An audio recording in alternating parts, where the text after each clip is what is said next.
ai demandé. L'autre Christian a fait passer. Ou à ballon chaise pour moi. Jalousie pas la photo. Là, j'ai plus trop.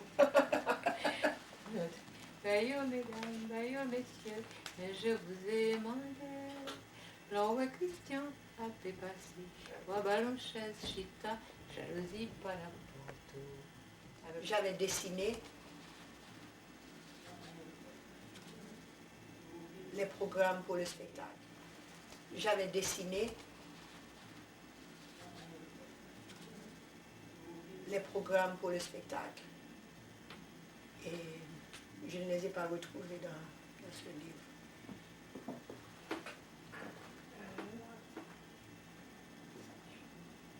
Je me rappelle que tu faisais beaucoup d'illustrations à l'époque. Oui, j'avais fait les masques en papier mâché. Tu avais fait des affiches aussi. Je me rappelle, il y en avait une qui à Rome pour aussi la chrétien. Tu te rappelles avec les revêtes? Oui, je me rappelle une affiche. Il y avait trois affiches. Il y avait trois affiches très longues que nous mettions sur les chevalets à l'entrée, à l'accueil. C'est ça, mais c'était pour ce spectacle. Oui. Alors, Cécile, quand tu parlais de Joël, Yannick, bon, il y avait quand même une participation des femmes dans cette troupe. Il y avait un certain nombre de femmes. Mais est-ce que le rôle des femmes, comme en tant que... Comment tu percevais ça, toi? Le rôle des femmes a été marginal. On peut pas se mentir là-dessus. Et à un certain moment, je me suis retirée consciemment en me disant que je n'y allais pas, je ne voulais pas aller aux réunions tout simplement pour être là, pour écouter.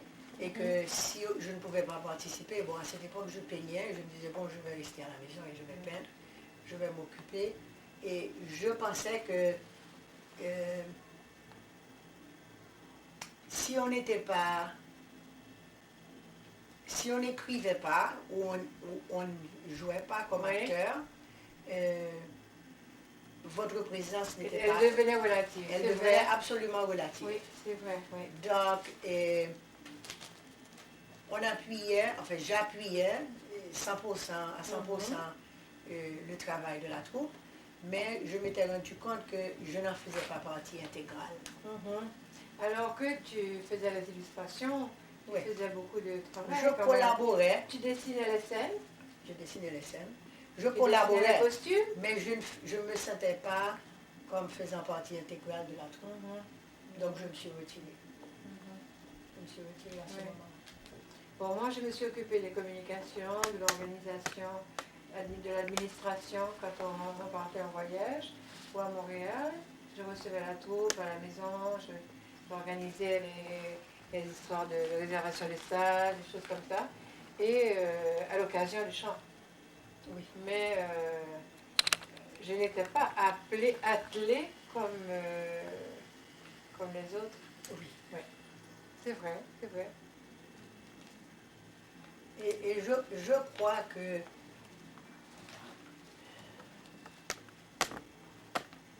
ça faisait partie de... Enfin, c'était comme ça à l'époque. Les femmes se battaient pour avoir les mêmes droits que les hommes dans la société. C'était l'époque où à New York, les femmes brûlaient leur soutien-gorge pour protester. C'était l'époque où, je me souviens, je travaillais au laboratoire, ben, les hommes gagnaient davantage que nous. Oui, absolument. C'était comme ça. Donc, il y a eu cette tension à l'intérieur même de la troupe. Les actrices ne le ressentaient pas de la même façon parce que leur rôle était déjà important. Mais pour les autres femmes qui faisaient dès le début partie de la troupe, il y a eu beaucoup de tension. C'est vrai. Et on participait aux discussions, mais les décisions, on ne les prenait jamais. Même quand nous avions raison. Même quand on avait raison. C'est ça, voilà. Même quand on avez raison. Ça c'est vrai, c'est l'époque où au Québec, en tout cas, les femmes bougeaient beaucoup. D'abord, c'était l'époque de la révolution culturelle au Québec. Donc les femmes, nous avions créé le point de ralliement des femmes d'origine haïtienne, début des années 70, et nous commencions à nous exprimer, et souvent les hommes s'en moquaient. Ils s'en moquaient à l'époque. Mais c'était pareil ici. Nous avions formé un petit groupe, mais c'était toujours à la proximité de la troupe, autour de Cuidor. Oui. Et à la Maison française de Columbia, on avait formé un groupe féministe. Oui. Et je me souviens que nous nous réunions parfois à la Maison française même. Et l'idée pour eux que les femmes allaient former un groupe indépendant, ça les dérangeait extrêmement. Donc c'était dans ce contexte qu'on participait. Et c'était pour les femmes. Et il y avait une frustration. Ça faisait partie de la lutte. Oui, ça faisait partie de la lutte. Parce qu'on voulait leur faire comprendre que tout ce que nous pouvions gagner allait leur profiter. Mais ce n'était pas évident de leur faire comprendre cela. Et je ne pense pas que pendant que ça se faisait, que c'était articulé de façon très claire. Parce que nous étions bien jeunes. J'avais quoi 23 ans, 22 ans, 23 ans. On le trouvait au campus de l'université peut-être. Les étrangers. Avec les étrangers, mais pas avec les Haïtiennes. Et les références de féministes haïtiennes que nous avions, c'était des féministes qui étaient déjà bien âgées, comme les gens qui ont lutté pour Sylvain, voter. Pour le droit de vote, oui. Madame Sylvain, Madame Garout. Oui, Madame Garout, c'est ça, oui. Etc. C'est vrai. Mais les gens de notre génération, ou bien les gens qui étaient un peu plus âgés que nous, elles se contentaient, ces femmes-là, eh bien, elles se contentaient de leur rôle comme on le ménagère. C'est ça. Oui, assigné. Cécile, il y avait quand même eu mai 68. Oui. Il y avait quand même eu Berkeley. Et moi, mais ça ne résonnait pas, beaucoup dans les milieux haïtiens. Non, pas dans les milieux haïtiens, mais chez nous. Oui. Parce que nous avions, je crois, fait un cheminement que d'autres n'avaient pas eu la chance de faire, quand même. Non, absolument. Je crois. Il faut dire que ce qui se passait en Haïti en même temps, c'est qu'il y avait des femmes qui s'étaient engagées de façon très militante dans la lutte et qui avaient été martyrisées par le régime de Duvalier. Ah oui. Donc, dans ce contexte-là, les femmes étaient respectées. Mais il fallait qu'elles soient martyrs. Oui. Parce qu'on ne peut pas séparer le travail que la troupe faisait, parce que la culture est ancrée dans le contexte social de ce qui se passait en Haïti et de ce qui se passait ici. Il y avait la guerre du Vietnam, il y avait le régime de Duvalier qui faisait des victimes. Et dans toute l'Amérique latine, ça bougeait. Ça bougeait, oui. Mais il y avait dans le milieu haïtien ici beaucoup de polarisation. Donc, le travail que Cuidor faisait n'était pas accepté par tous les groupes qui militaient ici non plus. Oui. Parce qu'ils voyaient les choses de façon...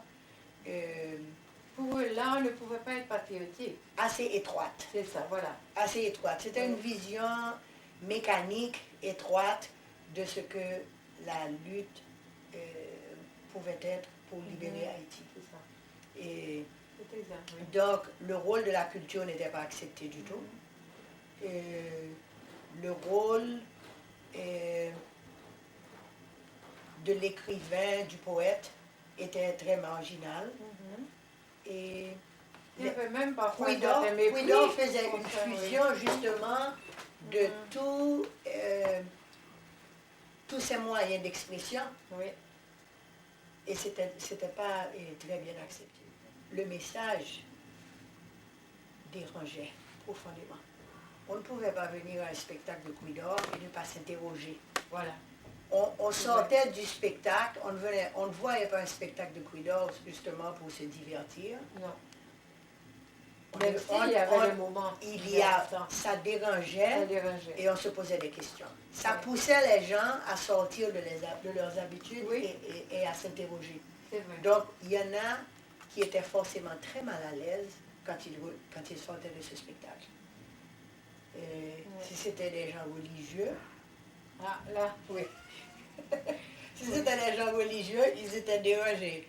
Si c'était des gens très conventionnels, ils étaient dérangés. Si c'était des gens qui avaient eu des affiliations politiques douteuses, ils étaient très dérangés aussi. Ah oui, alors ceux-là, on parlait pour eux. Hein? Donc, exactement. Donc, le spectacle, en fait, le travail de la troupe donnait en fait un éveil de conscience à beaucoup. Je pense que la troupe quand même a fonctionné pendant 13 ans et elle a laissé une empreinte profonde. Tout à l'heure que Jackie m'a donné quelques enseignements, quelques leçons de vie. Ce que je retiens de Jackie, c'est sa persévérance. C'est quelqu'un qui, comme disait Cécile, qui n'a jamais lâché. Il n'a jamais lâché, qui tenait à bout de bras la troupe et jusqu'à l'entêtement. Parce que je crois que ça le caractérisait beaucoup, l'entêtement. Hein, et que c'est quelque chose qui... Bon, elle parlait de sa passion pour le théâtre. Non seulement il y avait la passion pour le théâtre, mais il y avait la passion des gens aussi. Il appelait les gens amour. Il les appelait comme ça. Oui. Et je pense que moi, Cuidor restera toujours quelque chose de... Il laissera toujours une empreinte dans ma vie. D'abord, ce sont mes 20 ans à 20 ans. C'est sûr qu'on se forme et ce qu'on a vécu à 20 ans nous revient plus tard. Et ce à quoi on a touché ne meurt jamais. Ce qu'on a aimé reste profondément inscrit en nous. Et je crois que Cuidor, quel que soit le caractère de la rupture qui s'est fait, quel que soit ce qui a pu se produire, ça laisse une trace positive. En fait, après, je crois que la rencontre de tous ces gens qui avaient tellement de talent, comme écrivains, ceux qui avaient des talents pour les arts plastiques, ceux qui avaient des talents d'acteurs, que cette convergence d'énergie là, et le travail qui s'est produit les a permis de s'épanouir, et a laissé en chacun des traces profondes parce que ils ont gardé ça avec eux toute leur vie. Sitôt a continué le théâtre en Haïti. Je crois que pour nous, ça a été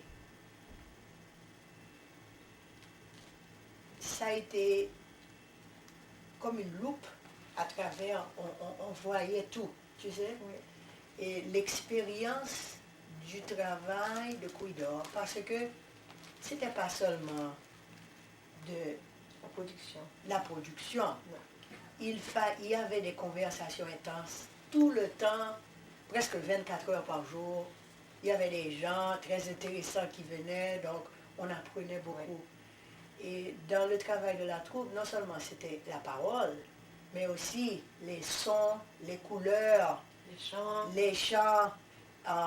Et donc il fallait, par exemple, pour un spectacle, apprendre, par exemple, consulter Milo Rigaud. Oui, parce que il fallait comprendre ce qui se passait à travers le vaudou. Oui.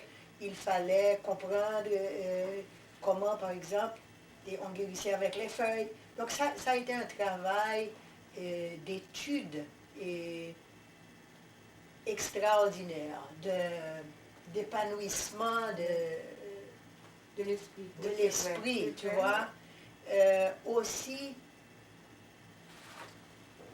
une expérience extraordinaire de solidarité, une expérience humaine très très profonde. Et c'est pourquoi je pense que je dis que ça a laissé une empreinte non seulement dans le milieu haïtien, je ne pense pas qu'il y ait eu rien de pareil qui se soit fait depuis lors. Non seulement en termes de qualité de théâtre, mais aussi d'organisation de ce genre. Parce que c'était vraiment un collectif. Oui. C'était vraiment un collectif. Il y avait un esprit d'entraide. Il y avait de l'argent pour ceux qui en avaient besoin. Oui. Et ceux qui pouvaient le dépenser, comme nous, bien qu'on n'en avait pas beaucoup, oui, mais on donnait. Oui. On donnait beaucoup. C'était une belle expérience de partage. Oui. Une belle expérience collective, vraiment. C'était un idéal qu'on avait vécu. Oui. Et nous étions, et beaucoup d'entre nous,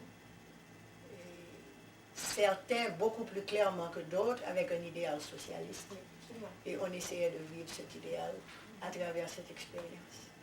Donc je pense que tous ceux qui ont participé d'une façon ou d'une autre aux activités de la troupe ont été transformés. Oui. Et ça laisse des traces. Ça laisse des traces. On ne peut pas oublier ça. Je crois que ce dont on n'a pas parlé, c'était aussi d'un projet de Jackie, avec qui il essayait dans lequel il essayait d'engager d'autres personnes, comme Jean, sitôt extraordinaire, et